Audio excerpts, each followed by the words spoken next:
जय हिंद दोस्तों, स्वागत है आपका सनराइज क्लासेस में। और शुरू करते हैं आज का करंट अफेयर। लेकिन करंट अफेयर शुरू करने से पहले मेरा सभी छात्रों से ये अनुरोध है कि हमारे चैनल को ज़्यादा से ज़्यादा शेयर करें, ज़्यादा से ज़्यादा सब्सक्राइब करें।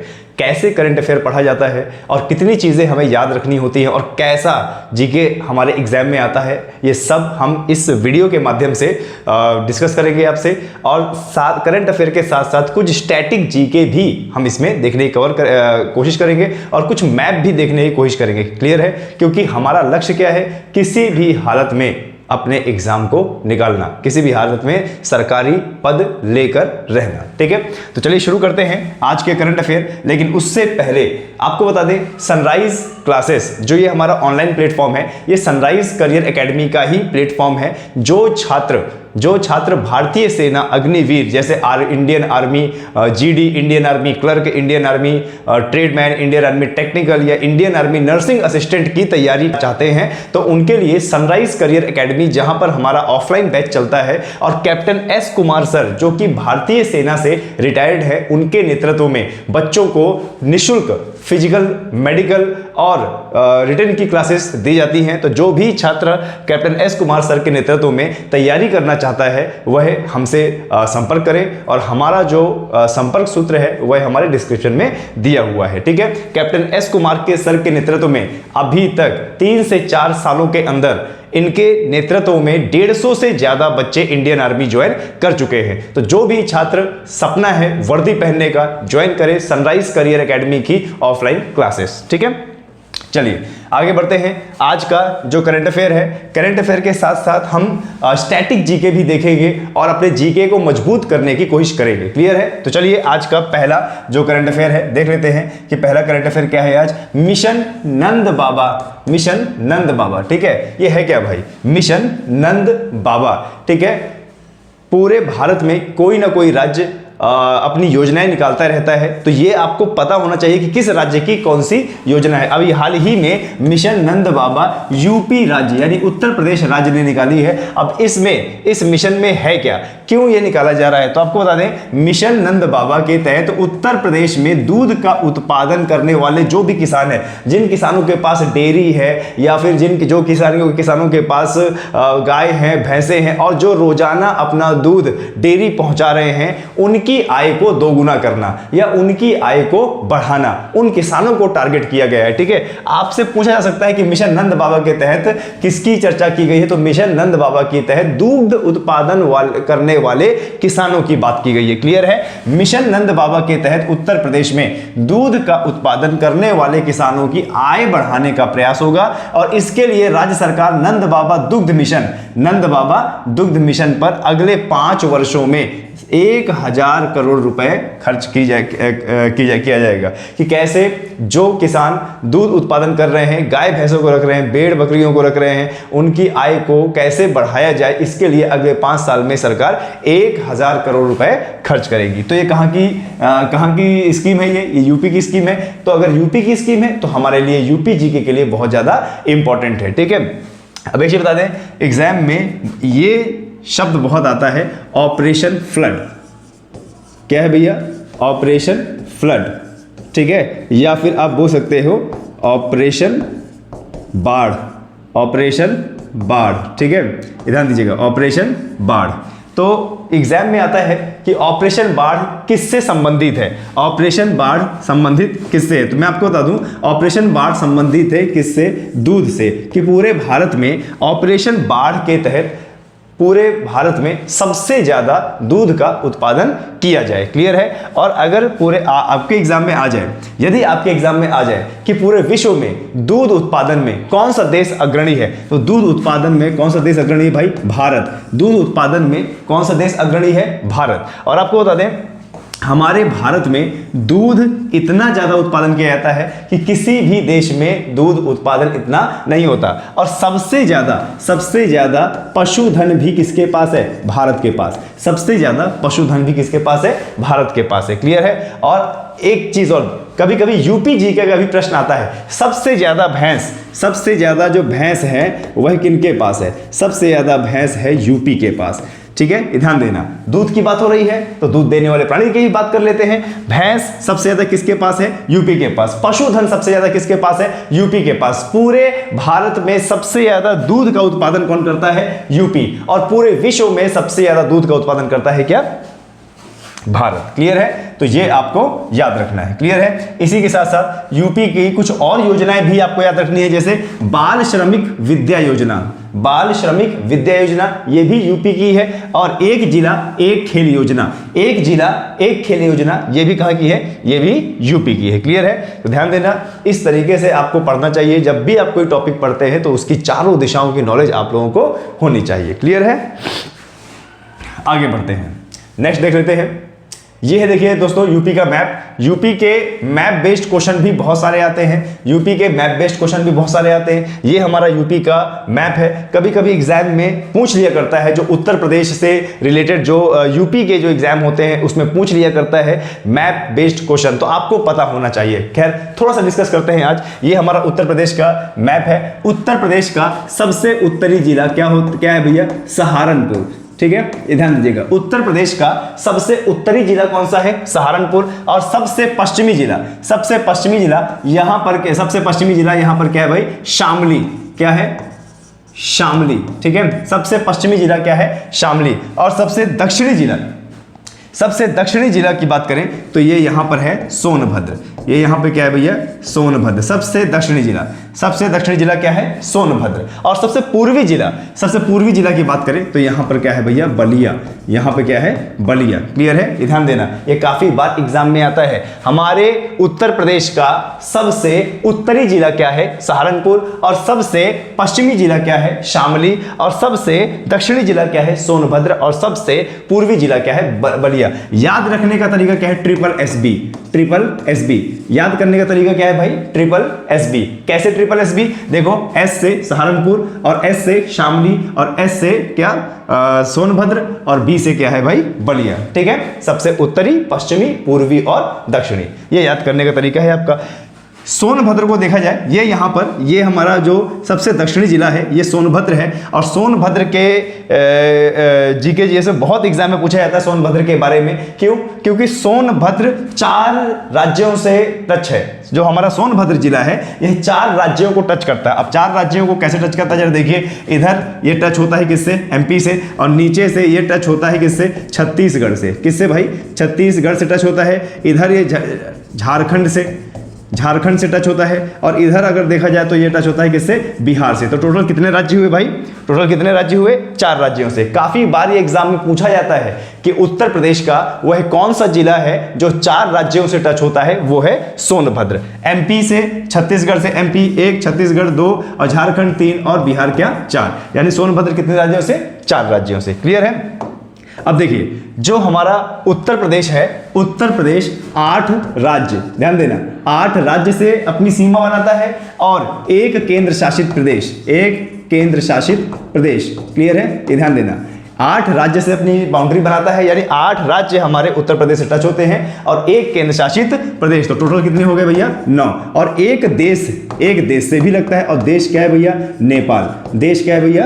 नेपाल है। क्लियर है? तो ये भी आपको पता होना चाहिए। इसके साथ साथ में आपको ये भी पता होना चाहिए कि भैया बिहार के साथ हमारे 7 जिले टच होते हैं। ध्यान देना, इसको ये भी पता होना चाहिए, बिहार के साथ हमारे 7 जिले होते हैं। ठीक है? और नेपाल के साथ भी हमारे कितने जिले? 7 जिले टच होते हैं। उत्तराखंड यानी यूके से भी हमारे कितने जिले? 7 जिले टच होते हैं। एचआर यानी क्या? हरियाणा से हमारे कितने? 6 जिले टच होते हैं। आरजे का मतलब क्या होता है? राजस्थान से हमारे 2 जिले टच होते हैं। एमपी यानी मध्य प्रदेश से हमारे 11 जिले टच होते हैं। क्लियर है? तो ये सब आप लोगों को आना चाहिए, पता होना चाहिए। क्लियर है? आगे बढ़ते हैं। विश्व शांति और खुशी के लिए ध्यान देना, अब मेले की बात होती है। जब भी तैयारी करनी होती है तो मेले, महोत्सव, सम्मेलन ये जरूर याद रखिए, एग्जाम में बहुत आता है। क्लियर है?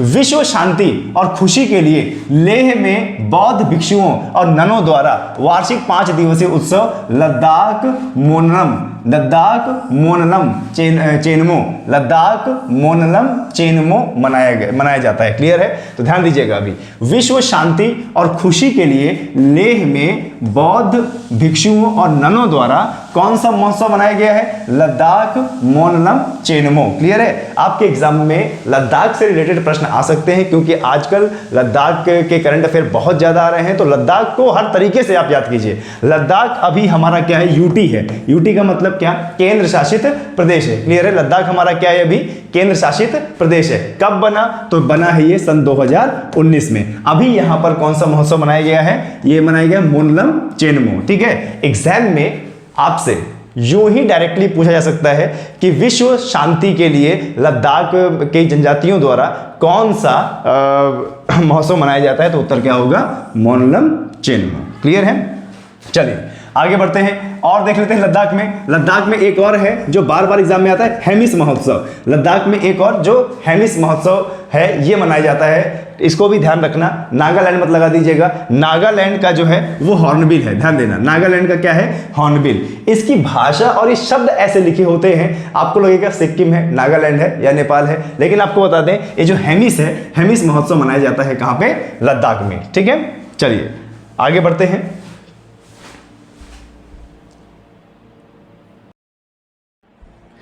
चलिए इसी के साथ साथ देखते हैं कि और हमारे जो पूर्वोत्तर राज्य हैं या फिर और कोई राज्य है वहां पर कौन कौन से मेले मनाए जाते हैं। देखिए भूमचू महोत्सव ये कहाँ का है भाई? सिक्किम का है। और बतुकम्मा महोत्सव कहाँ का है? ये तेलंगाना का है। ठीक है? हॉर्नबिल महोत्सव बहुत पूछा जाता है एग्जाम में, इसको रट लीजिएगा। ये कहाँ पे है? ये नागालैंड का है। ठीक है? चाचिन चराई उत्सव ये कहाँ का है भाई? अरुणाचल प्रदेश का है। क्लियर है? तो ये आपको याद रखना है। और हाल ही में अभी लद्दाख का सी बकथॉर्न, ध्यान देना, सी बकथॉर्न, अभी हाल ही में लद्दाख का एक फल है जिसका नाम है सी बकथॉर्न। इसको जीआई टैग मिला है। क्या मिला है भाई? इसको जीआई टैग मिला है। ठीक है? देखिए आजकल बहुत सारे प्रोडक्ट को जीआई टैग दिया जा रहा है, तो जीआई टैग याद करना भी आपके लिए एक बहुत बड़ी चुनौती है और इसको याद करना है कि कौन से राज्य का कौन सा जीआई टैग है। सी बकथॉर्न फल ये जीआई टैग मिला है। ये कहाँ का है भाई? ये आपका लद्दाख का है। ठीक है? चलिए आगे बढ़ते हैं। तमिलनाडु की मैटी केला को जीआई टैग मिला है। अभी हाल ही में 2023 में तमिलनाडु के मैटी केला को क्या मिला है भाई? जीआई टैग मिला है। क्लियर है? देखो इस प्रकार का दिखता है ये मैटी केला और इसको जीआई टैग मिला है। इसी के साथ साथ अगर तमिलनाडु की बात करें तो कुंभम अंगूर को भी जीआई टैग मिला है। ये भी कहाँ का है? तमिलनाडु का है। ये भी कहाँ का है भाई? ये भी तमिलनाडु का है। और जदेरी नामकट्टी ये जीआई टैग मिला है। ये भी कहाँ का है? तमिलनाडु का है। और सलेम सागो ये भी, इसको भी जीआई टैग मिला है। ये भी कहाँ का है? तमिलनाडु का है। क्लियर है? अच्छा इसके बाद एक और पूछा जाता है कंधमाल हल्दी। ठीक है? कंधमाल हल्दी ये कहाँ का है? ये है भैया ओडिशा का। ये कहाँ का है? ये ओडिशा का है। कंधमाल हल्दी ये कहाँ का है भाई? ओडिशा का है। कई बार एग्जाम में पूछा गया है। अच्छा गोरा पत्थर ये आपके यूपी की में आ सकता है। गोरा पत्थर ये कहाँ का है भाई? महोबा। और महोबा कहाँ आता है भाई? यूपी के महोबा जिले के गोरा पत्थर को जीआई टैग दिया गया है। और एक और है सजर पत्थर। ठीक है? इधर देना, सजर पत्थर ये कहाँ है? ये बांदा जिला कहाँ का? यूपी का। इसको भी जीआई टैग मिला है। ठीक है? तो जितने भी राज्य के जीआई टैग है आपको ये सब आने चाहिए। क्लियर है? आगे बढ़ते हैं। देखिए अभी हाल ही में कुछ साल पहले सुप्रीम कोर्ट के जो सेवानिवृत्त न्यायाधीश थे उनको अभी लोकपाल बनाया गया था और इस प्रकार से वो हमारे भारत के प्रथम लोकपाल बने। ठीक है? ध्यान देना, लोकपाल बिल की 2011 से ही जोर दिया जा रहा था केंद्र सरकार पे कि लोकपाल बिल को पारित किया जाए। तो जब ये पारित हुआ उसके बाद जो हमारे प्रथम, ठीक है, जो हमारे प्रथम लोकपाल बने वो कौन बने? चलो देखते हैं। ठीक है? सुप्रीम कोर्ट के सेवानिवृत्त न्यायाधीश पिनाकी चंद्र घोष। कौन भैया? पिनाकी चंद्र घोष भारत के पहले लोकपाल बने। क्लियर है? ये ध्यान देना है। ठीक है? जो भी चाहे विश्व का हो, चाहे भारत का हो, चाहे यूपी का हो, अगर कोई चीज कोई जीके पहला है तो उसको आप जरूर से जरूर याद कीजिए। क्लियर है? चलिए आगे देखते हैं। क्या है, सुप्रीम कोर्ट के सेवानिवृत्त न्यायाधीश पिनाकी चंद्र घोष देश के पहले क्या बने, लोकपाल बने हैं। ठीक है, या लोकपाल को और आप बोल सकते हैं क्या, भ्रष्टाचार विरोधी निगरानी कर्ता नियुक्त किया गया है। ठीक है, लोकपाल होता क्या है, लोकपाल एक ऐसा पद है जो देखेगा कि सरकार भ्रष्टाचार कर रही है या नहीं, ये सरकार में बैठा कौन व्यक्ति भ्रष्टाचार कर रहा है, यानी कहीं ना कहीं देश में हो रहे भ्रष्टाचार के ऊपर निगरानी रखता है लोकपाल पद। ठीक है, चलिए लोकपाल के बारे में देखते हैं कि यह बिल कब पारित हुआ और कब से यह हमारे भारत में लागू हुआ। तो 17 दिसंबर 2013 को लोकपाल और लोकायुक्त विधेयक 2011 संसद द्वारा पारित किया गया। कब पारित किया गया, 17 दिसंबर 2013। क्या आपको याद है, सन 2011 में अन्ना हजारे रामलीला मैदान, दिल्ली के रामलीला मैदान में अनशन पर बैठ गए थे कि लोकपाल बिल पास होना चाहिए। क्लियर है, तो 17 दिसंबर 2013 को लोकपाल और लोकायुक्त विधेयक 2011 संसद द्वारा पारित किया गया। जिस प्रकार से केंद्र लेवल की सरकार में, ध्यान दीजिएगा, जिस प्रकार से केंद्र लेवल की सरकार में भ्रष्टाचार को निगरानी करने के लिए पद बनाया गया है लोकपाल, उसी प्रकार से राज्य सरकार में बनाया गया है लोकायुक्त। यानी जब हम बात करेंगे केंद्र सरकार की, ध्यान देना, जब हम बात करेंगे केंद्र सरकार की और जब बात करेंगे हम राज्य सरकार की, तो यहां पर शब्द याद रखना है, केंद्र लेवल में भ्रष्टाचार निगरानी के लिए पद होता है क्या भैया, लोकपाल। और वहीं पर हम बात करें राज्य की, तो राज्य में होता है कौन, लोकायुक्त। कौन होता है, लोकायुक्त। ठीक है, आपसे एग्जाम में पूछा जा सकता है कि राज्य स्तर में भ्रष्टाचार को निगरानी रखने के लिए पद कौन सा है, लोकायुक्त। क्लियर है, लोकपाल का प्रमुख कार्य अधिनियम के दायरे और अधिकार क्षेत्र के भीतर आने वाले सार्वजनिक पदाधिकारियों के खिलाफ भ्रष्टाचार के आरोप की जांच करना है। और जब भी कोई लोकपाल नियुक्त होता है तो उसका कार्यकाल या तो 5 वर्ष होता है या तो उसकी उम्र जब तक 70 साल नहीं हो जाती। ठीक है, दोनों में से कोई एक होना चाहिए। ठीक है, कार्यकाल की बात करें तो या तो 5 वर्ष होता है और या तो जब तक उसकी उम्र 70 साल नहीं हो जाती। क्लियर है, तो हमारे देश के पहले लोकपाल कौन है, पिनाकी चंद्र घोष। ठीक है, चलिए आगे बढ़ते हैं और देखते हैं, हैदराबाद में दुनिया का पहला रियल टाइम गोल्ड एटीएम लगाया गया। हमारे देश के तेलंगाना की राजधानी हैदराबाद में दुनिया का पहला गोल्ड एटीएम लगा है। अब ये गोल्ड एटीएम क्या होता है, गोल्ड एटीएम का मतलब, जैसे भी आप जाते हैं एटीएम और एटीएम कार्ड की मदद से आप पैसे निकाल लेते हैं, नोट निकल जाते हैं 100 के, 200 के, 500 के, है ना। तो इसी प्रकार से ये दुनिया का पहला एक ऐसा एटीएम है जिसमें आप अपने कार्ड के द्वारा आप गोल्ड कॉइन निकाल सकते हैं, एकदम शुद्ध सोने के गोल्ड कॉइन। और ये कहां पे लगा है, ये हैदराबाद में लगा है। ठीक है, हैदराबाद में दुनिया का पहला रियल टाइम गोल्ड एटीएम लगा है। ठीक है, इस एटीएम से सोने के सिक्के निकाले जा सकते हैं। तो कहां पे भैया, हैदराबाद में। जब भी बात होती है हैदराबाद में, ध्यान देना, हैदराबाद राजधानी किसकी, तेलंगाना की। हैदराबाद राजधानी है तेलंगाना की, और तेलंगाना राज्य कब बना है, सन 2014 में। जब सन 2014 में तेलंगाना राज्य बना था तो वह हमारा 29वां राज्य था। ठीक है, लेकिन वर्तमान में अगर बात की जाए तो अभी भारत में 28 राज्य और 8 केंद्र शासित प्रदेश है। हैदराबाद की बात की जाए तो हैदराबाद मूसी नदी के किनारे है।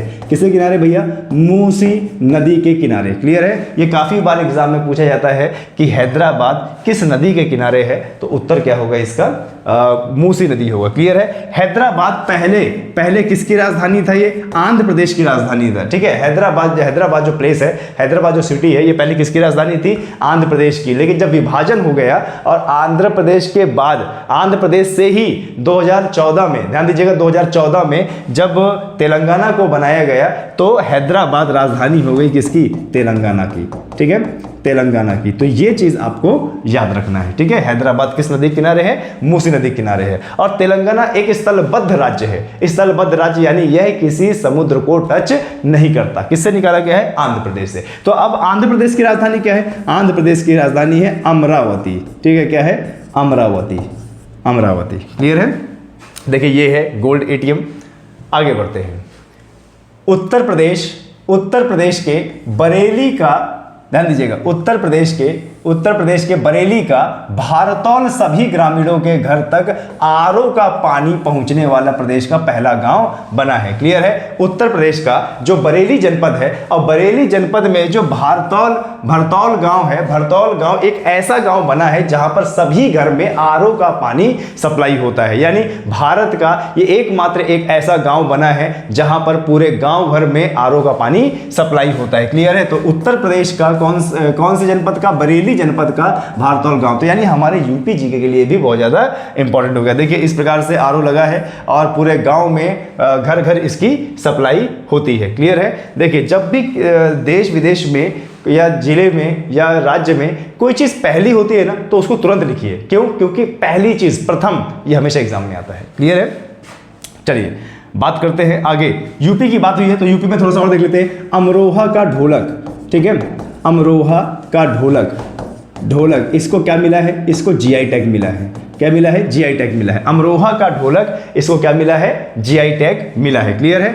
और जब भी यूपी की बात होगी ध्यान देना, यूपी का रानीपुर टाइगर रिजर्व, क्या भैया? यूपी का रानीपुर टाइगर रिजर्व, यूपी का रानीपुर टाइगर रिजर्व भारत का 53वां टाइगर रिजर्व बना है। ठीक है, रानीपुर टाइगर रिजर्व जो कि कौन सी डिस्ट्रिक्ट में है? चित्रकूट डिस्ट्रिक्ट में है। कहां पे भैया? चित्रकूट डिस्ट्रिक्ट में है। ठीक है, रानीपुर टाइगर रिजर्व भारत का 53वां टाइगर रिजर्व बना है जो कि कहां पे है? चित्रकूट में है। और उत्तर प्रदेश की बात करें तो उत्तर प्रदेश का एकमात्र राष्ट्रीय अभ्यारण्य है दुधवा राष्ट्रीय अभ्यारण्य। एकमात्र राष्ट्रीय अभ्यारण्य क्या है? दुधवा राष्ट्रीय अभ्यारण्य। चलिए आगे बढ़ते हैं और देखते हैं कि अगला क्या है। नोमैडिक एलिफेंट अभ्यास। नोमैडिक, ध्यान दीजिएगा, ये आजकल एग्जाम में बहुत पूछा जा रहा है। नोमैडिक एलिफेंट युद्ध अभ्यास किन दो देशों के बीच में हुआ है? तो आपको बता दें, नोमैडिक एलिफेंट युद्ध अभ्यास भारत और मंगोलिया के बीच में हुआ है। ठीक है, किसके बीच में? भारत और मंगोलिया के बीच में। नोमैडिक एलिफेंट युद्ध अभ्यास किन दो देशों के बीच में? भारत और मंगोलिया के बीच में। ये दोनों देशों का संयुक्त युद्ध अभ्यास है। देखिए क्या है कि जैसे भारत की सेना है और भारत के जो मित्र देश हैं उनकी सेना के साथ लगातार कोई ना कोई युद्ध अभ्यास चलता रहता है। और यह युद्ध अभ्यास बहुत ज्यादा जरूरी है। क्यों जरूरी है? कि कल को अगर भारत के ऊपर आक्रमण हो जाए या भारत की स्थिति खराब हो जाए तो ये मित्र देश हमारी मदद करें। क्लियर है? इसके बाद एक है क्या, इसके है सिम्बेक्स, सिम्बेक्स युद्ध अभ्यास। ठीक है, ध्यान दीजिएगा, सिम्बेक्स युद्ध अभ्यास ये किसके, ये इसके साथ कौन कौन है? इसके साथ है भैया क्या? सिंगापुर। ठीक है, सिंगापुर और क्या? भारत। एक युद्ध अभ्यास है क्या? सिम्बेक्स। और सिम्बेक्स युद्ध अभ्यास किसके बीच में होता है? सिंगापुर और भारत में। इसके बाद है क्या? सूर्य किरण, सूर्य किरण। ठीक है, ये काफी ज्यादा एग्जाम में पूछा जाता है। ये क्या है? नेपाल और भारत। ये किसके साथ होता है भैया? नेपाल और भारत। क्लियर है? इसके बाद एक पूछा जाता है क्वाड, क्वाड ये बहुत पूछा जाता है एग्जाम में, क्वाड। ठीक है, क्वाड का मतलब होता है चार। क्वाड का मतलब क्या होता है? चार। यानी इस युद्ध अभ्यास में चार देश मिलके युद्ध अभ्यास करते हैं और इसको मालाबार युद्ध अभ्यास भी कहा जाता है। क्या? मालाबार युद्ध अभ्यास, मालाबार युद्ध अभ्यास भी इसको कहा जाता है। ध्यान दीजिएगा, ठीक है, क्लियर है?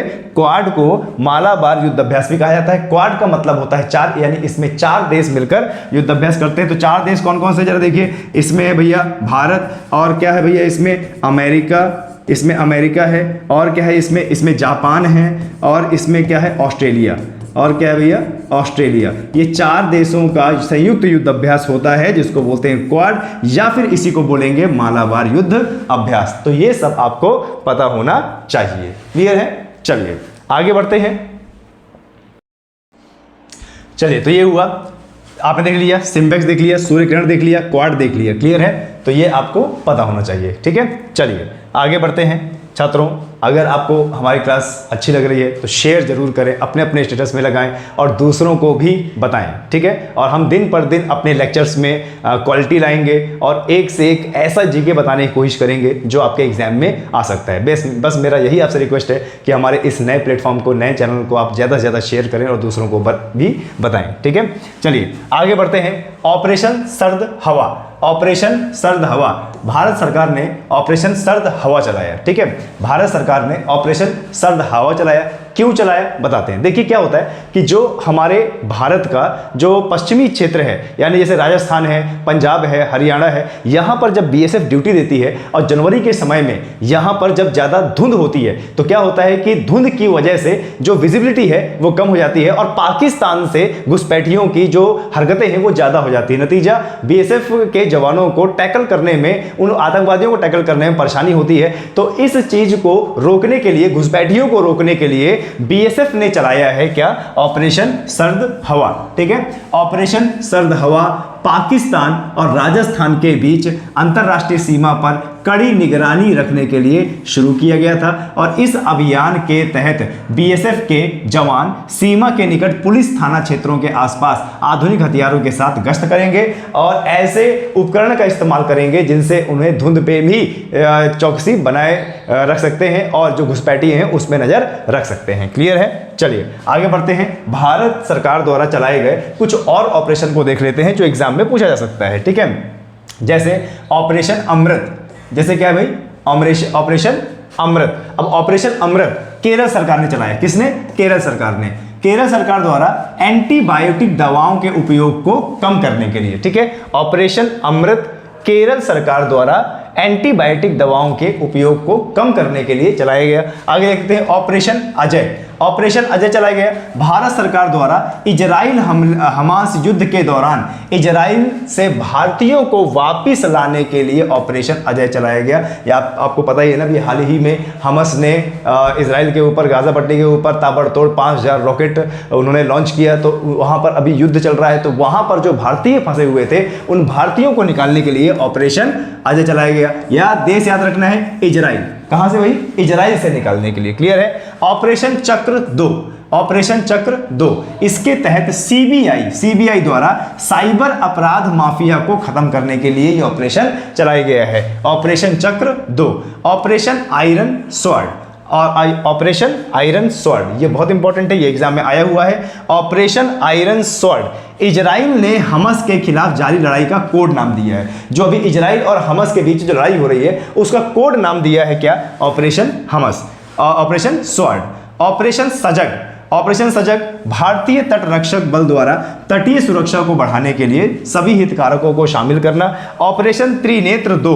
ऑपरेशन त्रिनेत्र 2 सुरक्षा बलों, सेना और पुलिस ने जम्मू कश्मीर के पुंछ में छिपे हुए आतंकवादियों को ढेर करने के लिए क्या चलाया है? ऑपरेशन त्रिनेत्र 2। ठीक है, तो जैसे जैसे ऑपरेशन सरकार चलाती जाती है ये आपके लिए इंपॉर्टेंट है, इनको पढ़िए। क्लियर है? आगे बढ़ते हैं। बहुआयामी गरीबी सूचकांक। नीति आयोग ने अभी हाल ही में बहुआयामी गरीबी सूचकांक को प्रदर्शित किया है पूरे भारत में। ये रिपोर्ट जारी की है और ये बताया है कि भारत में अभी वर्तमान में कितनी गरीबी है और पिछले के मुकाबले क्या ये बढ़ा है या घटा है। ठीक है, तो बहुआयामी गरीबी सूचकांक को निकालने वाला कौन है? नीति आयोग। ध्यान देना, नीति आयोग से रिलेटेड प्रश्न आ सकते हैं आपसे। आपके एग्जाम में डायरेक्टली पूछा जा सकता है कि बहुआयामी गरीबी सूचकांक कौन सी संस्था निकालती है, तो उसका नाम क्या है? नीति आयोग। चलिए पढ़ते हैं। भारत में बहुआयामी निर्धनता में उल्लेखनीय कमी आई है, जो वर्ष 2013-14 में 29.17% से घटकर वर्ष 2022-23 में 11.28% हो गई, जो 17.89% अंक की कमी है। ठीक है, 2013-14 के मुकाबले 2024 में 23-24 में 2022-23 में ये बताया जा रहा है कि काफी ज्यादा कमी हुई है गरीबों की। लेकिन मुझे लगता है कि कहीं ना कहीं ये आंकड़ा अभी इतना ज्यादा सटीक नहीं है, गरीबी और बढ़ ही रही है। ठीक है, विगत 9 वर्ष 2013-14 से 2022-23 में लगभग 24.82 करोड़ लोग बहुआयामी निर्धनता की स्थिति से बाहर आए हैं और इस सकारात्मक बदलाव का श्रेय सरकार की विभिन्न पहलों को दिया जाता है। ठीक है, चलिए आगे बढ़ते हैं। चलिए आज के लिए इतनी ही करंट अफेयर है। आगे आने वाले समय में हम अपना समय बढ़ाएंगे और आपको बेहतरीन करंट अफेयर देने की कोशिश करेंगे। आप यूं ही हमारा सपोर्ट करते रहिए और हमारे साथ बने रहिए। सभी छात्र ध्यान देंगे, 3 जून से उत्तर प्रदेश स्पेशल क्लासेस चलेंगी उत्तर प्रदेश पुलिस कांस्टेबल भर्ती के लिए, जो अभी भर्ती स्थगित हो गई है और अभी इसकी दोबारा से डेट आनी है और दोबारा इसका पेपर होगा। अभी जो पेपर हुआ था 17 से 18 और 19 फरवरी को जो रद्द हो गया, दोबारा फिर पेपर होगा। उसकी तैयारी के लिए 3 जून रात्रि 8 बजे, 3 जून रात्रि 8 बजे से हमारे YouTube चैनल पर यूपी पुलिस के लिए क्लासेस आएंगी, देखना नहीं भूलिएगा। जय हिंद, जय भारत।